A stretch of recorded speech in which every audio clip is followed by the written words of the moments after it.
Proseguimos con el siguiente hito de esta ceremonia. El movimiento estudiantil jugó un papel fundamental en la lucha por la recuperación de la democracia.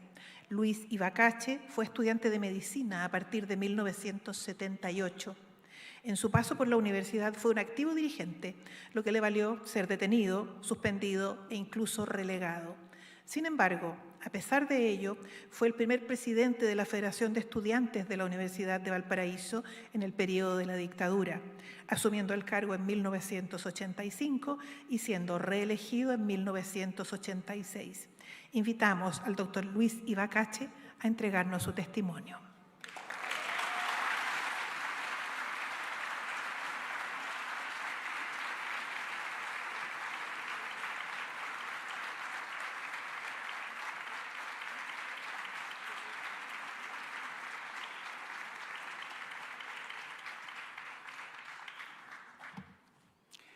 Hace 36 años que no entraba a esta aula magna y encontrarse con amigos, compañeros, la verdad es que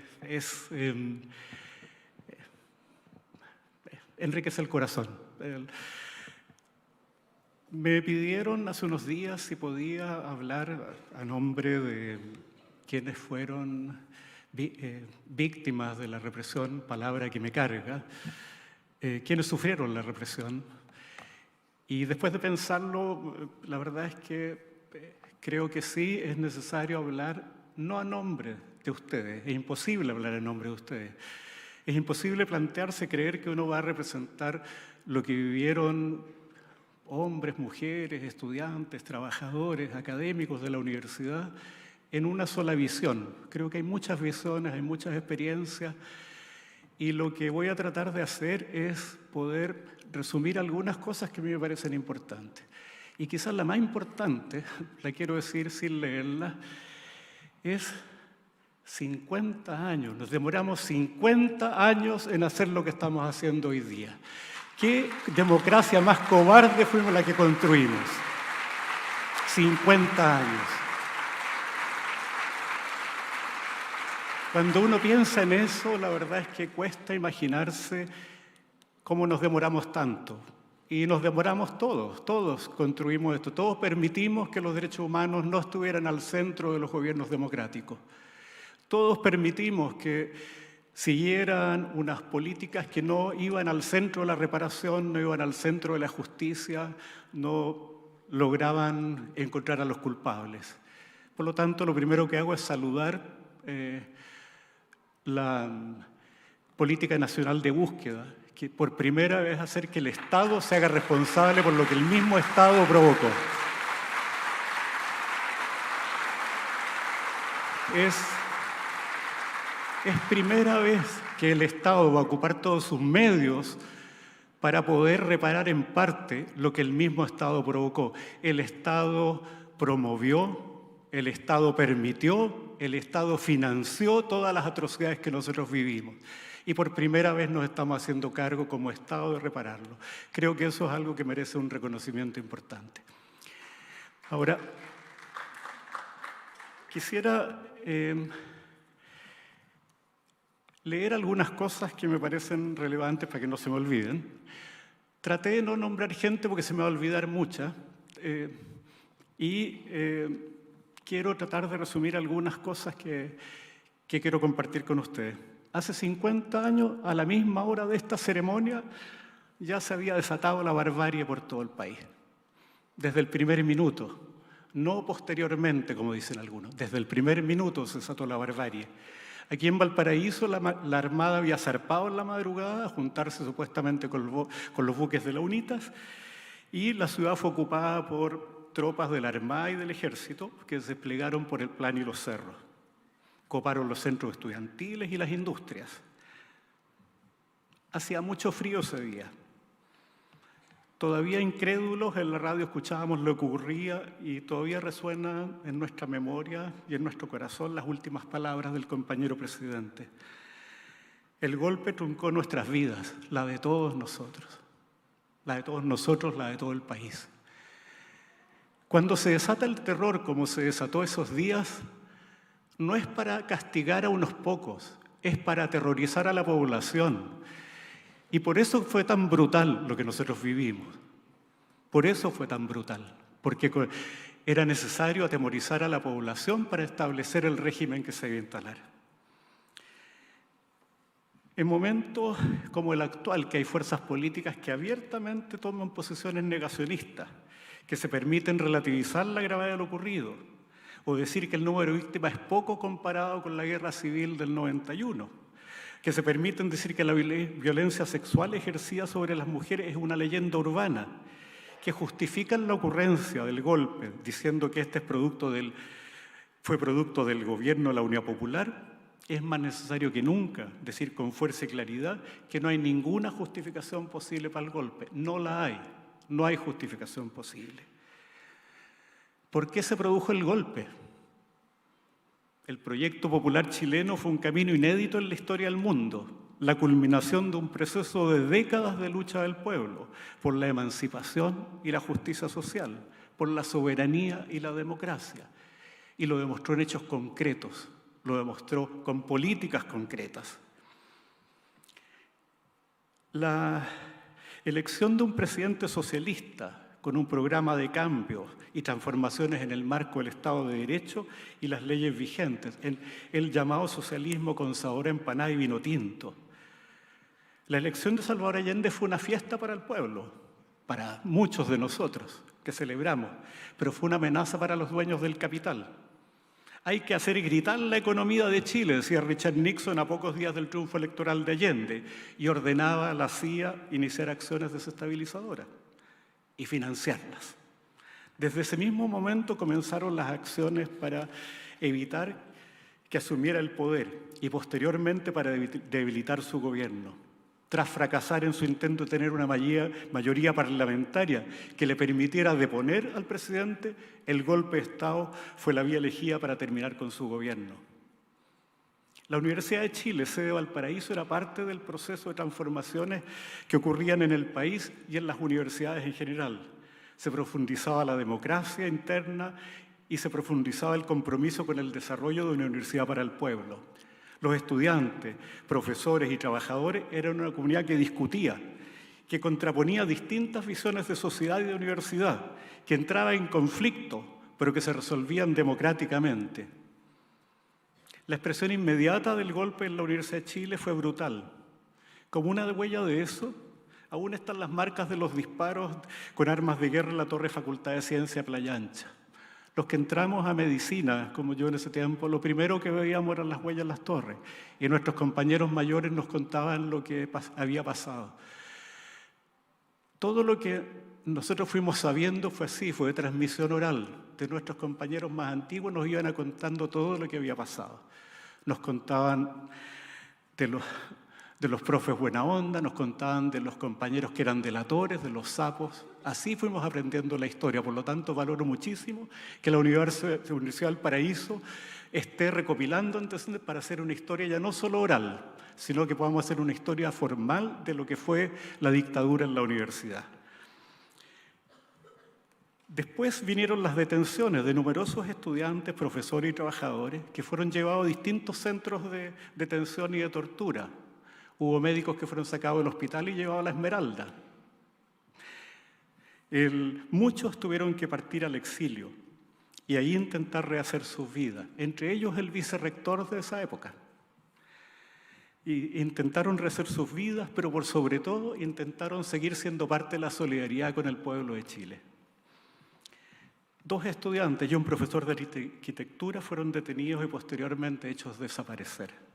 La brutalidad se expresó desde el mismo día del golpe. En forma inmediata se nombró un rector delegado, capitán de fragata, con la finalidad de poner orden en la universidad. Terminó la autonomía universitaria, terminó la libertad de cátedra, en fin, terminó la universidad. Para el régimen, la universidad en general se había convertido en un centro de difusión marxista que había que eliminar. Y ellos le llamaron teatro de guerra en documentos oficiales. El rector delegado tenía plenos poderes para manejar al personal y podía remover, cambiar, caducar contratos, fijar el pago o no de sueldos o indemnizaciones para los despedidos. Con respecto a los estudiantes, tenía la facultad de ejercer atribuciones disciplinarias, incluyendo todo tipo de medidas sancionatorias, como cancelar matrículas y expulsión. En el mes de octubre de 1973 ya había listas de estudiantes que debían ser expulsados y otros que debían ser eliminados. Muchas de estas listas de estudiantes, profesores o funcionarios se hicieron con los datos proporcionados por compañeros o colegas de la misma carrera o facultad. Para muchos, durante la tortura resultaba evidente que los torturadores manejaban información que solo podía ser conocida por alguien muy cercano. Un clima de terror se instaló por el temor de ser acusado por cualquiera, con las consecuencias que eso podía tener. Estudiantes, profesores y trabajadores estuvieron sujetos a este temor e incertidumbres permanentes. Quienes denunciaron o delataron siguieron estudiando o trabajando en la universidad sin reconocer nunca sus actos. Posteriormente, con la universidad ya depurada y normalizada, el instrumento de control pasó a ser la persecución político-académica. No se admitían opiniones distintas ni cuestionar los contenidos de la cátedra. La universidad pasó a ser el símil de un colegio, donde se iba a aprender contenidos que no se podían analizar ni discutir. La herramienta para perseguir utilizada era la nota, y cuando esto no era suficiente, el sumario y su sanción. Las organizaciones de los funcionarios fueron desarticuladas y los estudiantes pasaron a tener dirigentes designados por la autoridad. La Federación de Estudiantes de Chile fue reemplazada por la Federación de Centros de Estudiantes, en la cual solo se podía elegir a los delegados de curso. Su labor era organizar fiestas y campeonatos deportivos. A esa universidad ingresé el año 1978. A esa universidad, esa es la que conocí. En ese contexto, en el mismo contexto, es que el año 81 se desarticula la Universidad de Chile, así como todas las universidades nacionales, y se le cercenan su sede regional y se crea la Universidad de Valparaíso. A pesar de todo, la resistencia siempre estuvo presente en pequeños gestos. Junto con la bajeza aparecieron los gestos de los héroes anónimos que hacían más vivible el clima de la universidad. La secretaria que ayudaba a reunir los papeles necesarios para revalidar los estudios que la universidad negaba. El funcionario que nos ponía al día en qué iban nuestros trámites. El funcionario del casino que nos guardaba almuerzo cuando salíamos a las protestas. El bibliotecario que nos dejaba sacar fotocopias de libros considerados subversivos. El portero que nos dejaba entrar y cerraba la puerta después de nosotros para que no nos agarraran los pacos. El profesor que permitía y fomentaba el pensamiento propio, la discusión, la creatividad. Profesores a quienes hasta el día de hoy consideramos nuestros maestros y funcionarios a quienes hasta el día de hoy consideramos nuestros amigos.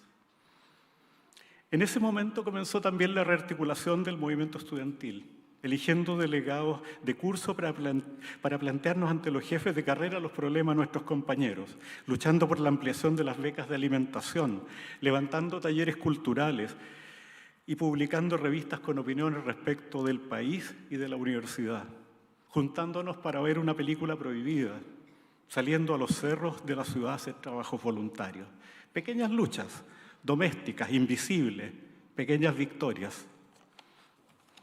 De estas pequeñas luchas se alimentó la embrionaria organización estudiantil.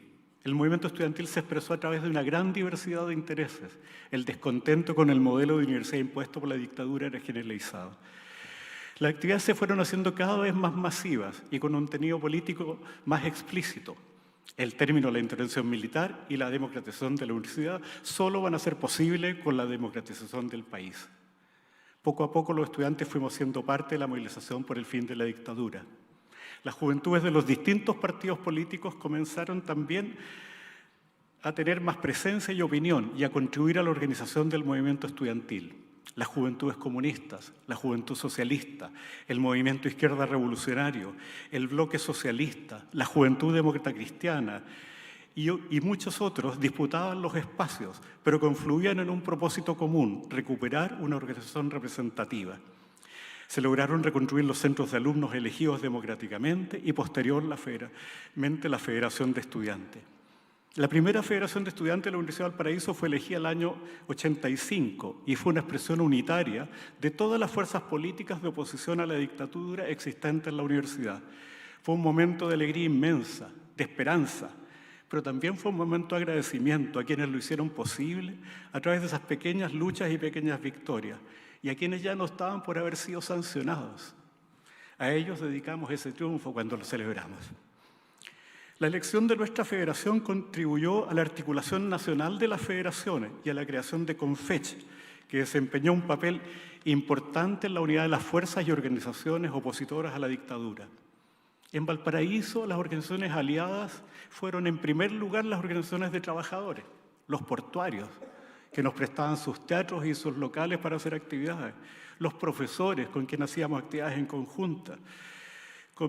También fueron nuestros aliados los pobladores. Con ellos hicimos trabajos voluntarios en los cerros de Valparaíso y de San Antonio. En esos territorios, con ellos participamos de las protestas nacionales. Otro aliado fueron algunos colegios profesionales. Y destacable es la decisión del Colegio de Arquitectos de sancionar a 2 de los directivos de la Facultad de Arquitectura por sus acciones en contra de los estudiantes. También destacables fueron las visitas del Colegio Médico a la cárcel a visitarnos. En esa etapa se acentuó la persecución sobre los estudiantes que intentaban formar sus organizaciones. Se realizaron sumarios por distintos motivos, algunos tan absurdos como vestir de una manera inapropiada. Todo con el fin de amedrentar al naciente movimiento estudiantil. La construcción de la federación tuvo un alto costo, con la expulsión de estudiantes de la Facultad de Arquitectura que habían dirigido las movilizaciones que se estaban gestando.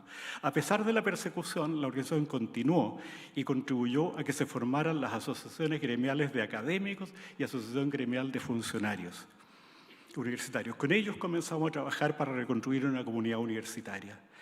La persecución también produjo que cada vez hubiese más muestras de solidaridad de profesores y funcionarios de nuestras facultades, incluyendo declaraciones públicas de connotados profesores en repudio a la detención de estudiantes y apoyo a las actividades que organizábamos. En la medida que el movimiento estudiantil fue adquiriendo más protagonismo en la lucha por la democracia, la persecución también fue más cruenta con el actuar de los órganos represivos. Un gran número de estudiantes, dentro de los que me cuento, pero somos muchos, fueron detenidos, golpeados, vejados por participar en manifestaciones. Algunos fuimos encarcelados por medio de juicios tramitados en la justicia militar. Otros también fuimos relegados a distintos lugares del país. Varios fuimos secuestrados por la CNI y torturados en cuarteles secretos. En el convencimiento que la lucha contra la dictadura era la tarea más importante que podíamos tener en esa etapa de nuestra vida, varios compañeros y compañeras dejaron de lado sus estudios para acometer tareas que les demandaba la lucha. Fueron combatientes por la libertad, fueron combatientes por la democracia. Muchos tuvieron que dejar los estudios y salir del país para salvar sus vidas. En esos países de acogida siempre estuvieron ligados a la solidaridad de la lucha del pueblo chileno. Gracias a todos ellos pudimos terminar con la dictadura. No creo poder representar a todos quienes sufrieron la represión brutal e indiscriminada de los primeros años, ni la represión más selectiva pero igualmente brutal de los años 80. Pero sin embargo, señalo con énfasis que no nos consideramos víctimas. No somos víctimas, somos luchadores sociales, como muchos otros, que hicimos lo que nos demandaba nuestra conciencia. La represión que sufrimos fue un costo que pagamos, altísimo, por ser consecuentes con lo que pensábamos. Así como nuestros compañeros que vivieron la experiencia de la Unidad Popular, como muchos acá, que señalan que fueron los días más felices de su vida, los 1000 días más felices de su vida, y que volverían a vivirlos a pesar del desenlace. También quiero señalar que en el periodo de lucha contra la dictadura lo vivimos plenamente y que no nos arrepentimos del costo pagado. Hay una victoria que es nuestra y es que no nos quitaron la alegría ni la esperanza.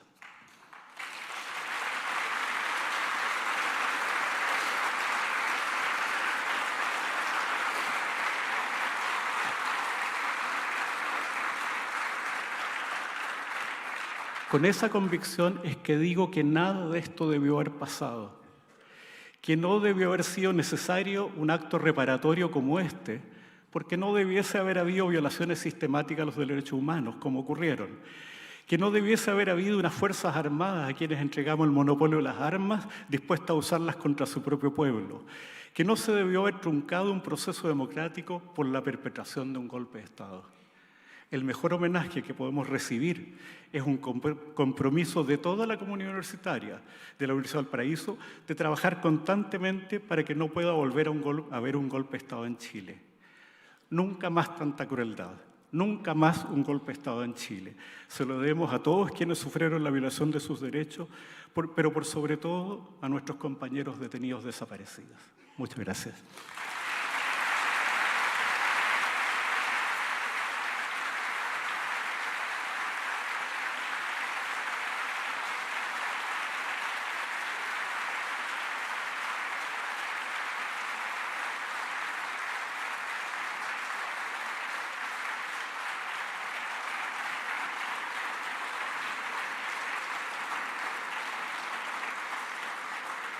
Agradecemos sus palabras.